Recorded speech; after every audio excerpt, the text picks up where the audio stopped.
yang membawai banyak gereja di berbagai tempat, dan banyak STT di bawah sinode ini.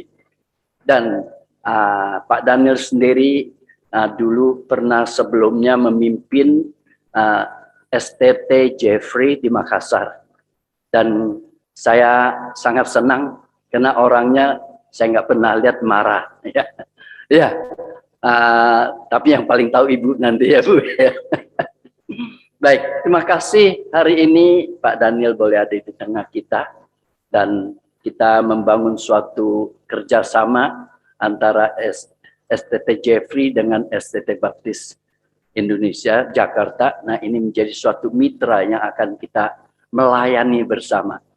Dan bersyukur hari ini kami boleh dilayani oleh Pendeta Daniel Ronda. Dan kami serahkan mimbar ini kepada Pak Daniel.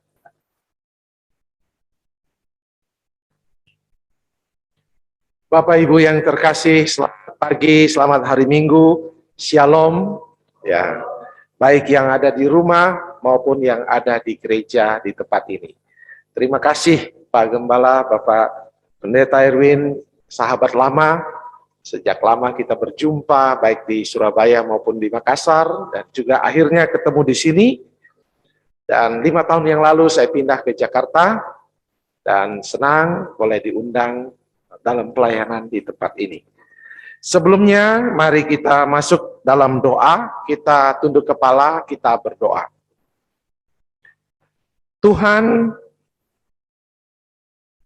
tolonglah kami, baik kami yang ada di tempat ini, maupun yang di rumah, ketika kami belajar akan firman-Mu. Roh Kudus, tolong kami, bimbing kami, jadilah pengajar kami. Dan biarlah Tuhan, kami boleh menghidupi firman-Mu. Terima kasih, kami siap memasuki pemberitaan firman Tuhan. Dalam nama Yesus, haleluya, amin. Bapak Ibu yang kekasih, mari kita membuka Alkitab kita dalam Efesus pasal 6, ayat 10 sampai 18. Efesus pasal 6, ayat 10 sampai 18. Demikian firman Tuhan. Akhirnya hendaklah kamu kuat di dalam Tuhan, di dalam kekuatan kuasa-Nya.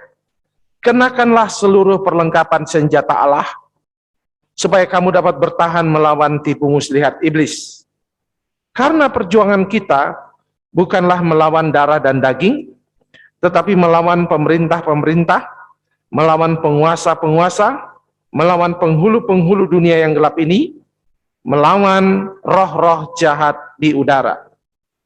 Sebab itu ambillah seluruh perlengkapan senjata Allah, supaya kamu dapat mengadakan perlawanan pada hari yang jahat itu, dan tetap berdiri sesudah kamu menyelesaikan segala sesuatu. Jadi, berdirilah tegap, berikat pinggangan kebenaran, berbaju sirahkan keadilan, kakimu berkasutkan kerelaan untuk memberitakan Injil damai sejahtera. Dalam segala keadaan, pergunakanlah perisai iman, sebab dengan perisai itu kamu akan dapat memadamkan semua panah api dari si jahat. Dan terimalah ketopong keselamatan dan pedang roh, yaitu firman Allah. Dalam segala doa dan permohonan, berdoalah setiap waktu di dalam roh, dan berjaga-jagalah di dalam doamu itu, supaya permohonan dengan permohonan yang tak putus-putusnya untuk segala orang kudus. Bapak Ibu Saudara, tema kita minggu ini adalah melayani dengan senjata Allah. Mungkin Bapak Ibu dengar kata senjata, Bapak Ibu berpikir tentang peperangan. Dan hari ini tidak banyak orang, dan mungkin tidak semua orang suka akan perang. Apalagi angkat senjata, berperang. Rasanya sesuatu yang mengerikan. Kita nonton di film saja ngeri rasanya perang. Melihat darah yang tertumpah, dan seterusnya, orang mati, orang yang disiksa, dan seterusnya. Tetapi tentu, peperangan yang dimaksudkan ini bukanlah peperangan yang bersifat fisik, atau perang-perang antar negara, atau konflik antar suku, dan sebagainya. Teks kita bukan hanya satu-satunya berbicara tentang perang. Kalau kita lihat perjanjian lama, Bapak Ibu ya, kita lihat perjanjian lama, Israel pun waktu diperintahkan Tuhan memasuki tanah perjanjian, ternyata juga disuruh perang. Karena tanah yang dijanjikan itu sudah ada penduduknya. Waktu pengintai datang, sudah ada penduduknya. Betul ya? Jadi, perang disyaratkan sepertinya, seperti untuk menduduki tanah perjanjian. Sehingga, mereka satu-satunya cara mendapatkan janji Tuhan itu, mendapatkan tanah perjanjian itu, yang penuh madu dan susunya, adalah dengan berperang. Itu dalam perjanjian lama, Bapak Ibu ya. Nah, secara rohani juga, hari ini ketika kita lihat Efesus, ini secara rohani. Kita bicara juga, kita sedang memasuki kehidupan pelayanan yang kita harus sadari, kita sedang memasuki peperangan, battlefield. Tetapi, untuk menghidupi kehidupan yang berkemenangan dan penuh berkat itu, kita harus siap dan mau berperang. Inilah peperangan rohani dalam konteks ini. Dan terima kasih, Pak Gembala sudah mengaturkan teks ini. Dan saya senang untuk kita bahas akan hal ini. Karena apa? Karena ketika kita melihat prinsip melayani dengan senjata Allah, maka kita akan masuk kepada prinsip yang pertama, yaitu dikatakan nasihat Paulus di dalam ayat 10, dikatakan, hendaklah kamu kuat di dalam Tuhan, di dalam kekuatan kuasanya. Jadi yang pertama adalah, hendaklah kamu kuat di dalam Tuhan. Bagi orang yang disebut Kristen, Bapak Ibu, kita harus sadar kita sedang memasuki peperangan rohani. Spiritual warfare atau spiritual battlefield, peperangan. Tetapi masalahnya banyak orang tidak tahu, yang kedua tidak yakin, dan tidak mau. Nah, ini masalah yang dihadapi oleh orang Kristen. Tidak tahu bahwa sedang peperangan rohani, karena hari ini banyak generasi pasca milenial masuk gereja, senang dengan gereja yang happy-happy. Kalau worship leadernya tadi agak serius ya, kayak saya juga pendetanya agak serius ya. Tapi kalau saudara lihat di gereja-gereja modern yang sekarang baru bangun, halo apa kabar semua? Luar biasa, ada amin. Kalau enggak jawab, enggak bilang luar biasa, dia ulang-ulang sampai saudara jawab luar biasa ya. Kalau enggak jawab, dia akan ulang-ulang. Sampai saudara ada hype ya, merasakan suasana yang begitu excited. Tetapi Bapak Ibu yang kekasih, apakah kekristenan happy-happy saja? Banyak yang tidak sebenarnya, apalagi di masa pandemi ini. Makanya kalau ada yang bertanya kepada saudara, apa kabarmu hari ini? Langsung jawab, saya sedang mengalami kesusahan, tolong doakan saya gitu ya. Supaya dia tidak bertanya lagi gitu ya. Tapi Bapak Ibu yang kekasih, bukan berarti kita tidak ada kemenangan. Kristus telah memberi kemenangan. Tetapi dalam peperangan, Bapak Ibu harus ingat, kita sedang berhadapan dengan situasi yang disebut dalam ayat 11 tadi, ayat Mas tadi, tipu muslihat iblis. Tipu muslihat iblis itu, Bapak Ibu, tidak semata-mata serangan setan, santet, kerasukan setan. Banyak sekali terjadi dalam pelayanan saya pada waktu kami 5 tahun lalu, di 5 tahun pertama pelayanan kami, tahun 89 saya mulai melayani, sampai tahun 94 di Bali, itu pergumulan kami menghadapi serangan-serangan kuasa gelap. Tetapi di perkotaan mungkin kurang. Tetapi tipu muslihat iblis masih ada. Tipu muslihat iblis itu ada. Berupa cara berpikir manusia. Misalnya mengatakan kamu tidak akan bahagia kalau nggak punya uang banyak. Itu tipu muslihat. Sehingga banyak orang akhirnya berani makan, minum, beli baju, padahal belum punya uang. Karena ada Shopee Pay Later. Ada apa namanya, yang bayar belakangan. Ada juga apa? Pinjol, bukan? Untung ilegalnya udah dibabat. Tapi kenapa mereka berani melakukan itu? Karena mereka sedang dimasuki dengan konsep, kalau saya nggak berpenampilan bagus, saya nggak foto-foto di Instagram, media sosial, saya nggak eksis. Sehingga itu cara berpikir yang sedang meracuni, dan itu yang disebut oleh seorang teolog, iblis sedang masuk kepada sistem berpikir manusia dan membalikkannya. Sehingga simplicity, menghidupi syukur apa yang Tuhan berikan, tidak lagi menjadi suatu prinsip dalam hidup orang Kristen, tetapi mulai berpikir dia tidak bahagia. Dan hanya kekayaanlah yang membuat dia bahagia. Apakah orang Kristen nggak boleh kaya? Sangat boleh. Tetapi kita harus mengerti bahwa kekayaan adalah berkat.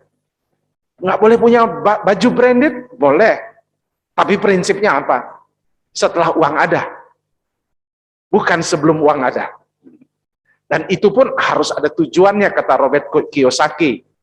Apakah itu mendatangkan benefit bagi kerja kita? Dan seterusnya. Kalau nggak berguna, seperti Pak Hari Darmawan, almarhum yang punya Matahari, katakan, sebenarnya semua baju itu hanya gara dipasang branded lah yang membuat dia berbeda harganya. Kainnya sama saja, katanya Hari Darmawan bilang ya. Saya pernah ketemu dia dan dia cerita itu. Dan akhirnya saya percaya, saudara, saya tidak mau beli baju mahal-mahal hanya demi mereknya. Hanya gara-gara LV, lain harganya.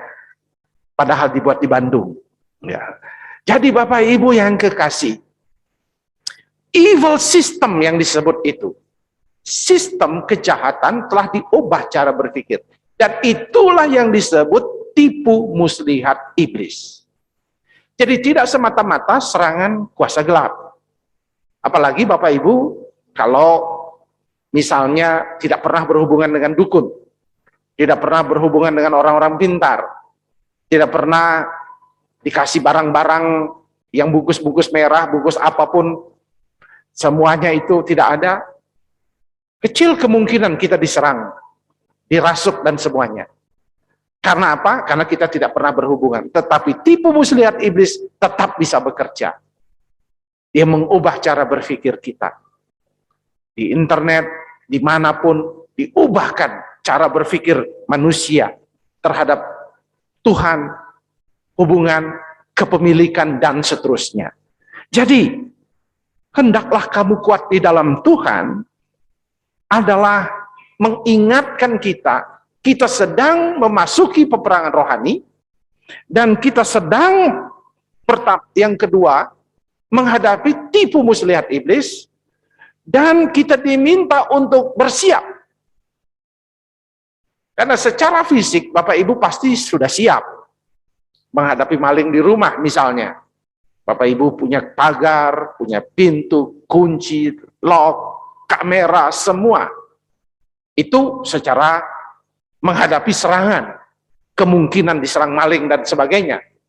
Bahkan kalau kami di Jakarta pelihara anjing supaya aman, walaupun anjing kami dicuri kemarin, ya, katanya itu ada sindikat yang penjual daging itu ya. Nah, itu saya marah betul. Akhirnya ya kami tidak punya lagi. Tapi semua kita tahu sistem menjaganya. Tetapi bagaimana dengan menjaga kerohanian kita dan menjaga kerohanian anak-anak kita? Menjaga spiritualitas kita. Ini yang kadang-kadang kita belum tahu cara melakukannya. Karena serangan-serangan itu akan terus ada.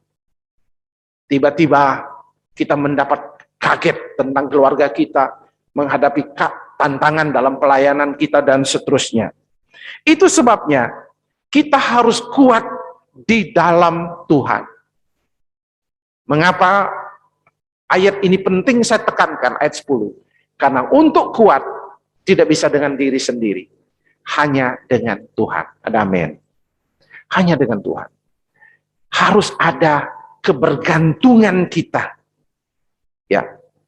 Itu sebabnya di dalam persekutuan Kristen, ketika kita berkata, apakah ada sukacita? Amin. Itu tahap pertama, penting juga, saya perlu menyapa itu. Tapi tahap kedua, kita harus menghadapi realita, ada jemaat kita yang terluka dalam peperangan. Ada yang mengalami kesusahan, ada yang menghadapi tantangan, ada yang sedang menghadapi konflik, dan sedang ingin dihancurkan oleh setan. Ada yang sedang digoda, ya, banyak. Ada seorang hamba Tuhan yang begitu setia melayani, pendeta di desa, setia melayani. Bangun gereja banyak sekali. Saya tidak sebutkan kota dan desanya karena ini sesuai dengan janji, saya tidak menyebutkan. Setia, bangun gereja, sangat dihormati di desanya. Lalu setelah dia memasuki usia 60 tahun, anak-anaknya sudah berhasil, kasihan dengan bapaknya, karena dia lihat bapaknya punya HP jadul, dikasihlah HP modern, HP yang besar, Samsung, yang bisa foto-foto dan seterusnya. Dan mulai anaknya memperkenalkan dia memakai Facebook. Dan dia senang sekali, akhirnya dia belajar dengan cepat dan kilat. Akhirnya dia berhasil tahu caranya dan dia senang memamerkan dirinya dan seterusnya. Tiba-tiba satu hari ada yang datang berteman dengan dia, seorang wanita yang parasnya cantik sekali, dan dia polosnya karena dia di desa, dia terima pertemanan itu. Akhirnya dia mulai bersahabat. Ternyata Bapak Ibu, perempuan itu ternyata sebenarnya laki-laki. Tetapi perempuan mulai menggoda dia, bapak dan seterusnya. Akhirnya dia tergoda. Bisa enggak?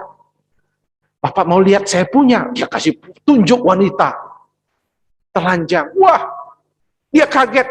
Dia tolak dalam nama Yesus. Tapi yang kedua dia mulai melemah, saudara ya. Dia mulai yang pertama dalam nama Yesus, dia buang. Yang kedua, dia tunjukkan lagi. Akhirnya ditunjukkan. Dia melihat dan dia mulai memuji kecantikannya. Lihatlah cara kerja si jahat.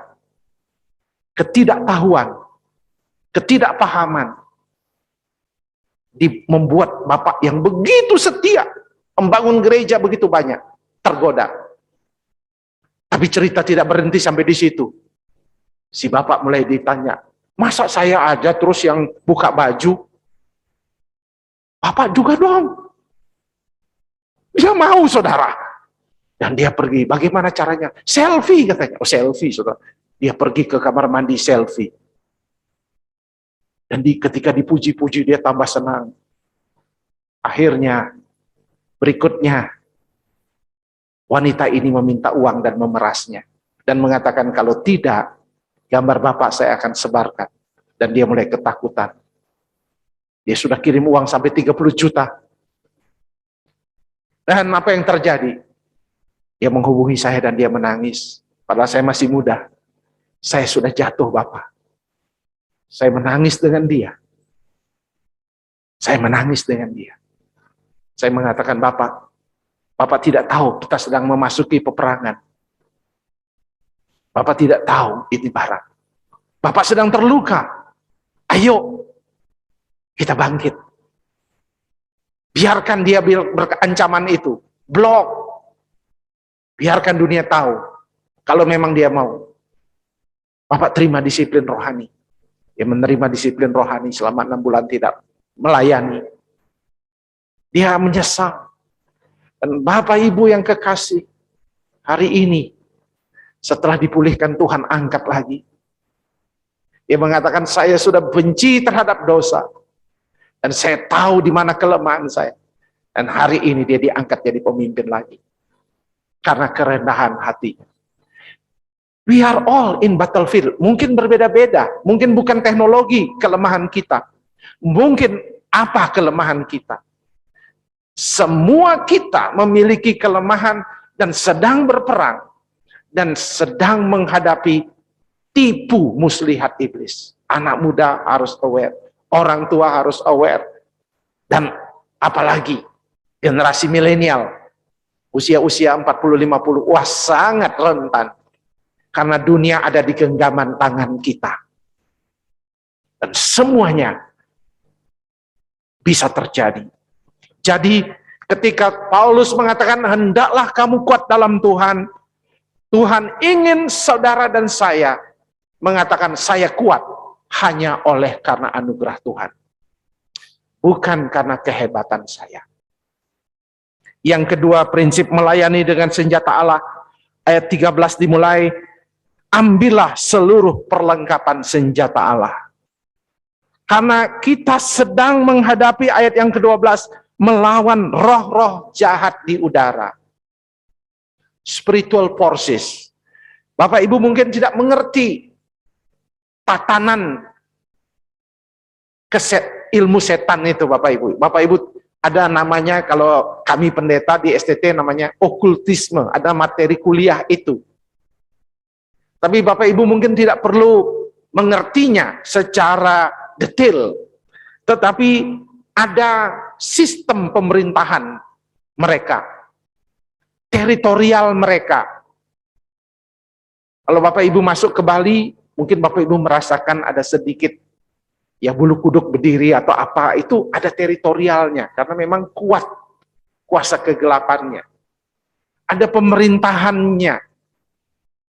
Ada orang yang datang membeli patung misalnya, sampai di rumahnya dia terus sakit dan kerasukan.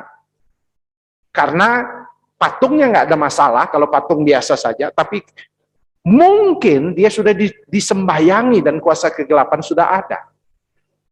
Nah itu namanya ada sistem, dia menguasai teritorial, kuasa kegelapan itu. Ada pemerintah, ada penghulu-penghulu yang bos-bosnya di tiap wilayah. Mungkin Mangga Besar ada, Jakarta ada, dan seterusnya. Tapi kita tidak aware lagi karena kita memang tidak pernah kontak.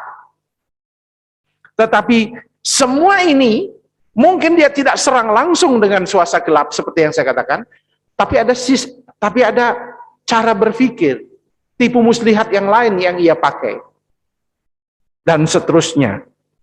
Tetapi yang jelas dapat disimpulkan melawan spiritual forces, kekuatan roh-roh jahat di udara. Bukan di udara dalam arti literal, tetapi roh-roh jahat sedang ada dan sedang bekerja.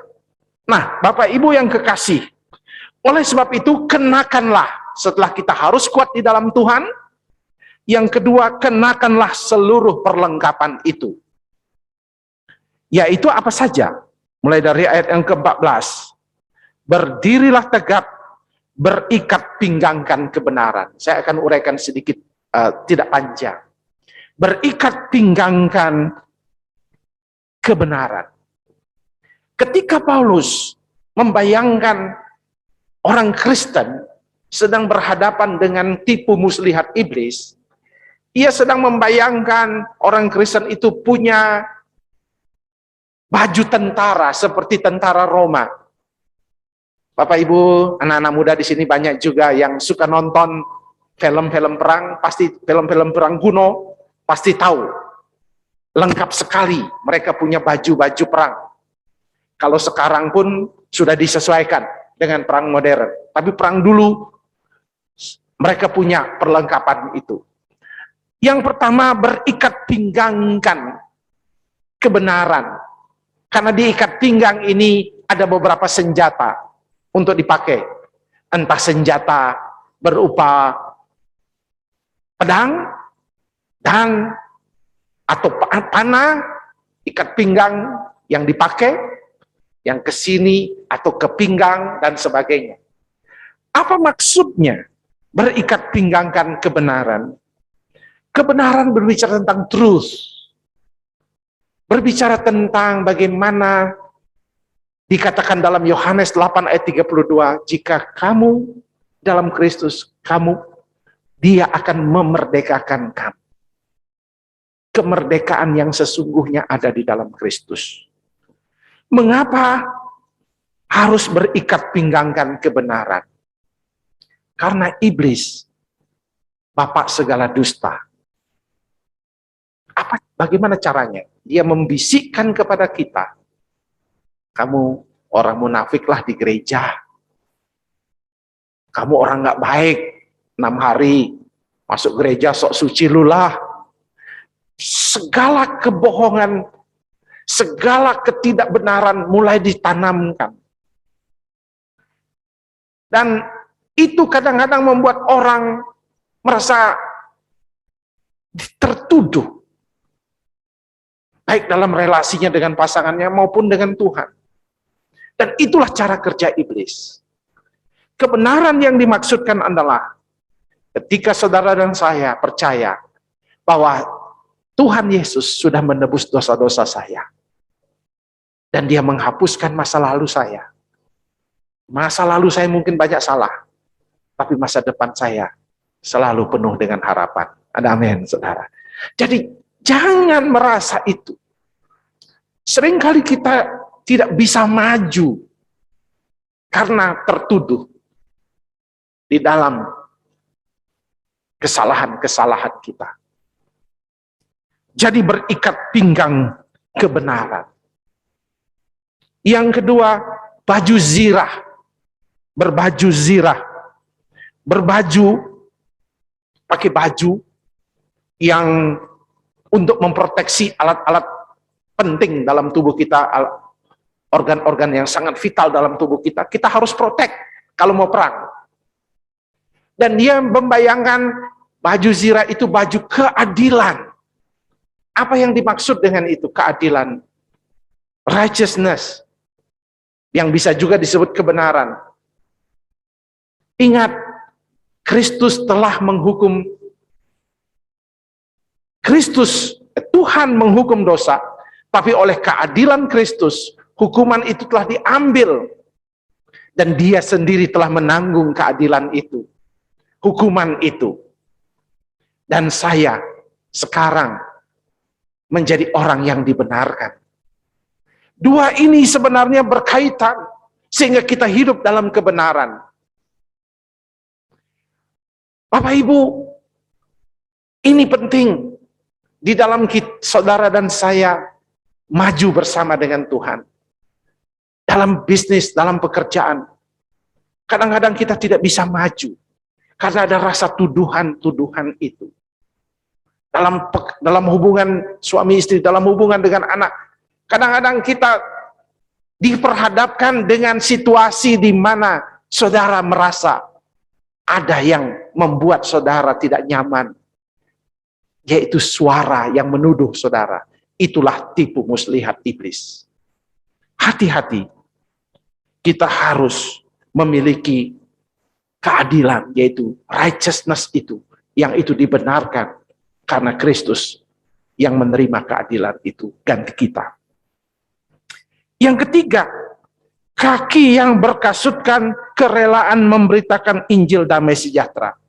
Josephus, seorang ahli sejarah Yahudi, mengatakan begini, Mengapa tentara Roma paling hebat zamannya? Padahal banyak suku-suku barbar lainnya lebih dahsyat, lebih kuat.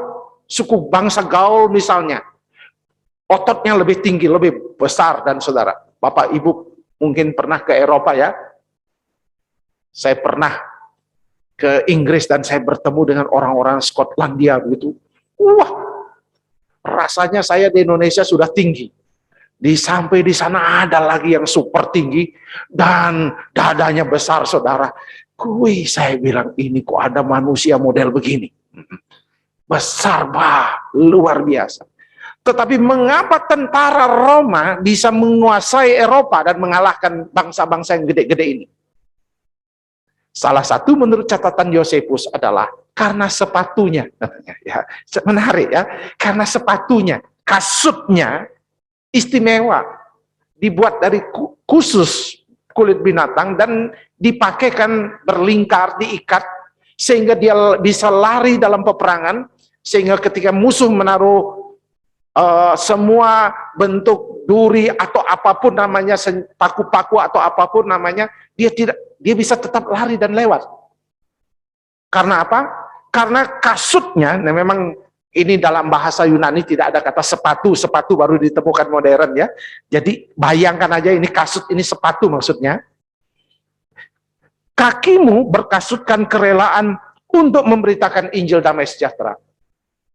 Maksudnya adalah, ini bukan berarti melawan iblis dengan cara memberitakan Injil, tetapi maksudnya dalam teks ini harus kuat, kokoh di dalam Injil. Sehingga kerelaan untuk memberitakan Injil itu maksudnya Bapak Ibu kuat dulu pondasinya. Karena memang dalam peperangan nanti Bapak Ibu akan tugasnya memberitakan Injil. Tapi pondasinya dalam Injil itu harus kuat dulu. Kokoh dulu. Itu sebabnya Bapak Ibu, mengapa Bapak Ibu datang ke gereja? Untuk belajar supaya kokoh. Supaya menetralisir cara berpikir yang berbeda. Supaya semua mata ini yang sudah terkontaminasi sepanjang minggu, kita bisa lagi kembali diingatkan untuk ayo ingat fondasi Injil, fondasi anugerah keselamatan, fondasi yang sangat mendasar di dalam Kristus. Ia mati untuk saudara dan saya. Dan saya harus menceritakan kabar baik itu. Yaitu bagaimana saya tiba di sorga. Tetapi pada saat yang sama ketika saya masih ada di dunia, saya menghadirkan sorga di dalam keluarga dan kehidupan saya. Dan inilah Injil yang harus kokoh dan kuat. Jadi, bagaimana caranya supaya kuat? Ini yang harus kita lakukan. Kakimu berkasutkan kerelaan untuk memberitakan Injil damai sejahtera. Kemudian perisai iman. Perisai. Bapak Ibu dalam perang mereka dikasih panah atau tombak, pedang, mereka harus punya perisai. Iman. Karena mengapa iman yang dipakai gambaran perisai itu? Karena lagi-lagi Bapak Ibu tidak bisa menghadapi tantangan kehidupan ini kalau tidak dengan iman. Kalau dengan logika tidak mampu. Bagaimana menghadapi tantangan pandemi ini? Bagaimana situasi yang banyak jemaat mengalami situasi ekonomi yang berat? Logika tidak bisa selesaikan, tapi iman di dalam Kristus dapat menyelesaikan masalah kita. Ada amin, saudara. Perisai iman. Mengimaninya, yaitu iman bahwa segala sesuatu dapat diselesaikan di dalam Kristus Yesus. Kemudian, supaya kamu dapat memadamkan semua panah api dari si jahat, serangan-serangan si jahat, serangan yang langsung maupun serangan yang menggoda kita. Kemudian, ayat yang ke-17, terimalah ketopong keselamatan, helm, topi. Perang modern memerlukan topi juga. Perang dulu memerlukan topi. Melindungi bagian penting dalam hidup kita, yaitu kepala, yaitu keselamatan. hope of salvation, pengharapan di dalam keselamatan itu. Pengharapan, ada pengharapan yang Tuhan izinkan terjadi. Saya ingat, mungkin saya punya teman baik, namanya Bapak Marojahan. Wah, dia luar biasa. Dia satu ketika menghubungi saya, doakan, Pak. Karena dia tidak punya jemaat. Tapi dia tinggal di Surabaya. Tapi dia bilang, berkata, Tuhan pasti pelihara saya. Minta doa. Hari ini, doanya terjawab. Dan dia boleh bersaksi. Anaknya menjadi YouTuber yang luar biasa. Mungkin anak muda lagi nonton. Jerome Nihongo Mantapu namanya. Anak muda nonton. Wow, banyak sekali. Dia jadi saksi yang luar biasa. Bapaknya teman baik saya. Sekolah di Jepang. Saudaraku yang kekasih, selalu dalam masa sulit ada pengharapan. Ada amin, saudara. YouTuber kasih hidup, ini menurut koran ya, bukan menurut bapaknya, jangan salah paham. Menurut koran online, penghasilannya sebulan sekarang jadi 400 juta sebulan sampai 1,5 miliar sebulan. Waduh, itu mengalah-alahkan siapa tuh Pak ya? Para pialang saham yang terkenal itu ya. Kalah semua. Sehingga banyak anak muda sekarang menjadi YouTuber juga ya. Tetapi Bapak Ibu, Tuhan pakai semua. Artinya apa? Di dalam masa-masa berat, Tuhan selalu memberikan cahaya dan terang. Dan pengharapan. Dan keselamatan yang Ia berikan komprehensif. Bukan hanya keselamatan yang bersifat rohani, tetapi seluruhnya. Kemudian yang perlu saya akhiri ini adalah berjaga-jagalah di dalam doamu dengan permohonan yang tak putus-putusnya untuk segala orang kudus. Belum, ayat yang ke-17. Pedang roh yaitu firman Allah dalam segala doa dan permohonan. Pedang roh. Yang kedua firman Allah dan doa. Bapak Ibu yang kekasih. Tadi bersifat defensif, senjata Allah ini. Sekarang yang bersifat ofensif, pedang. Firman dan doa. Saya selalu katakan kepada Bapak Ibu, ayo gunakan ini sebagai senjata melawan peperangan, lawan tipu muslihat iblis. Agar kita menang. Tekuni firman Tuhan, tekuni berdoa. Seorang pendeta muda, kebetulan saya membawahi sekitar 4.000 pendeta Bapak Ibu. Dari Medan sampai Papua. Dari yang berbahasa Mandarin di Papua, di Medan sampai berbahasa daerah di Papua, Merauke. Pelayanan kami dari utara, bulan Januari kami akan ke sana, perbatasan Filipina sampai Rote dekat Australia. Sangat luas, saya membawa 4.000. Ada satu pendeta, muda, dia bilang nih, Pak, apa rahasia pelayanan yang berhasil? Katanya. Lalu saya jawab, berdoa. Setelah saya bilang berdoa, dia lihat wajah saya lama, saya juga berhenti lama. Lalu dia tanya, apa itu? Tidak ada lagi. Pak, saya tunggu-tunggu Pak. Tidak ada lagi berdoa. Bah, kalau itu saya sudah tahu. Semua orang berdoa. Saya katakan, ya. Kamu sudah tahu tentang berdoa. Saya katakan pada gembala muda ini. Tetapi apakah kamu sudah melakukannya? Oh sudah Pak. Lalu saya tanya yang kedua, apakah engkau konsisten melakukannya? Maksudnya, saya konsisten. Setiap Rabu saya kebaktian doa. Kami berdoa. Apakah engkau konsisten melakukannya dengan sungguh-sungguh? Kemudian dia membuat pernyataan lain lagi dan mencoba memisah. Saya kembali dulu berdoa. Apakah engkau sudah sungguh-sungguh? Lalu dia mulai bertanya kembali. Pak, apa hubungannya dengan keberhasilan? Saya bilang itulah esensi. Anda bisa punya S3, Anda bisa punya kekayaan yang luar biasa, karunia-karunia yang luar biasa, tetapi kalau tidak konsisten berdoa, kita tidak akan pernah menjadi orang yang mampu melawan peperangan rohani ini. Karena Bapak Ibu punya bisnis, Bapak Ibu punya bisnis itu orang niat jahatnya banyak, masang-masang ilmunya banyak. Saya di dunia pelayanan di STT, saya 13 tahun membantu gereja sebagai pembina komisi keluarga sama istri saya, dan saya tahu bisnis-bisnis jemaat itu bagaimana diserang oleh kuasa gelap. Apa yang bisa kita lakukan? Firman dan doa. Konsisten. Dan itu saya harus akui, saya bilang. Kenapa Bapak konsisten mengajarkan saya tentang berdoa, tidak cari ilmu yang lain, kata pendeta muda itu. Kasih tahu ilmu yang lain. Saya akan kasih tahu ilmu yang lain, tapi saya belum jalan sampai saya yakin kamu melakukannya. Dan kamu convince. Karena ilmu yang lain tidak akan ada gunanya sampai kamu mengerti rahasia doa ini. Lalu, bagaimana dengan Bapak sendiri? Nah, itu dia, saya bilang. Mengapa saya menekankan itu? Karena saya mengalami challenge dengan doa. Saya mengalami masalah berat dengan doa.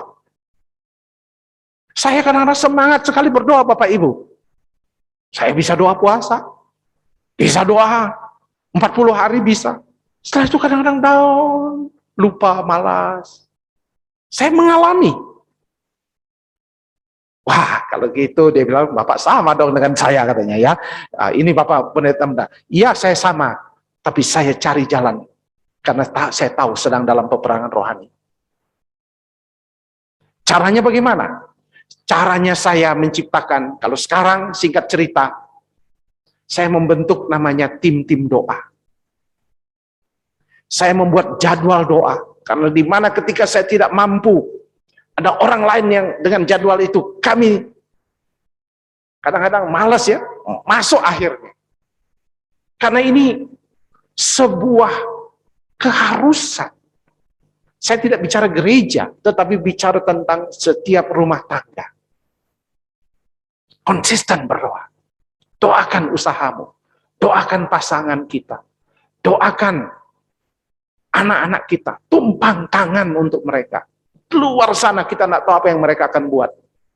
Dunia terlalu berat untuk dihadapi.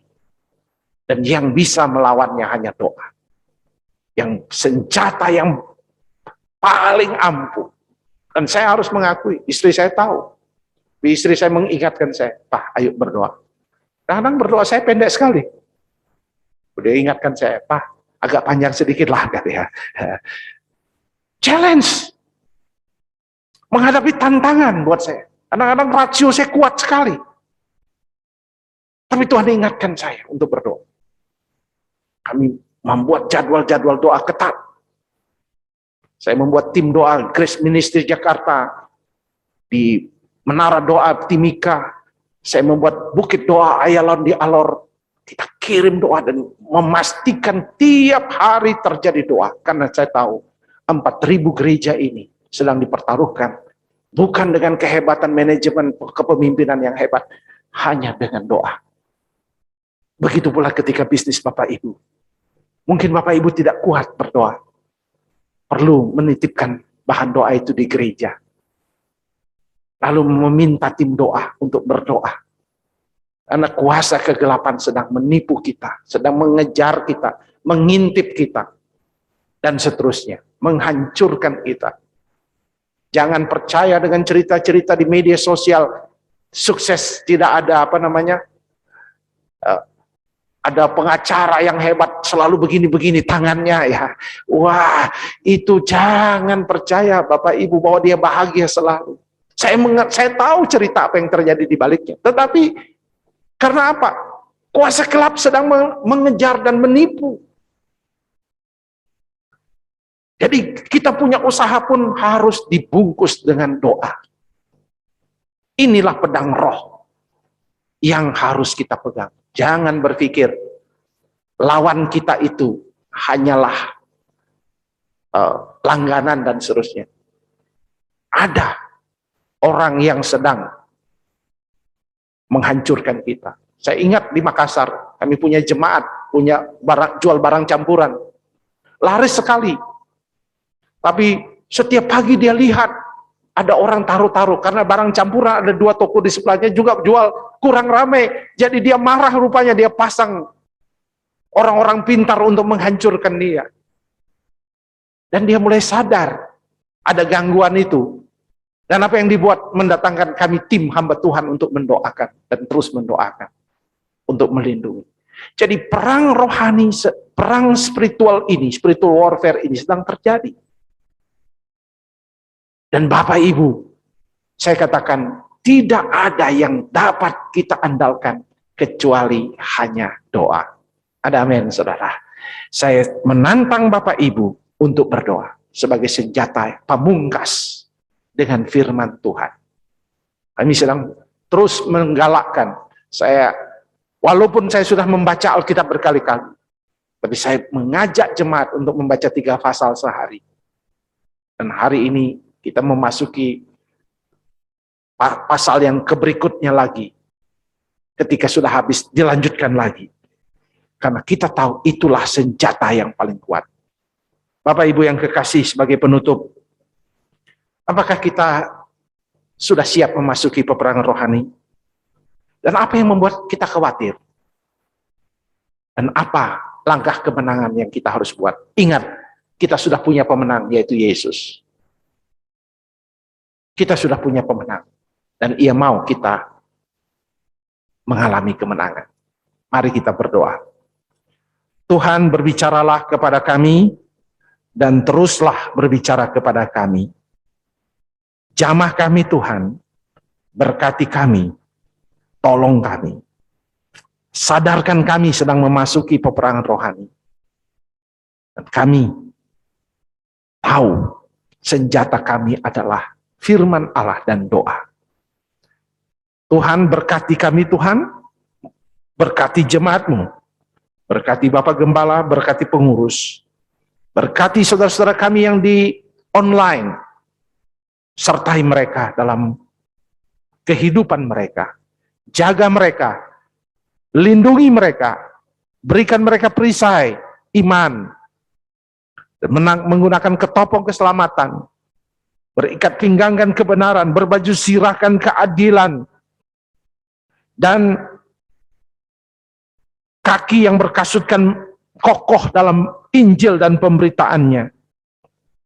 Tuhan memakaikan mereka seluruhnya Tuhan. Berkati jemaat-Mu, berkati pelayanan ini. Dalam nama Yesus kami berdoa. Haleluya. Amin.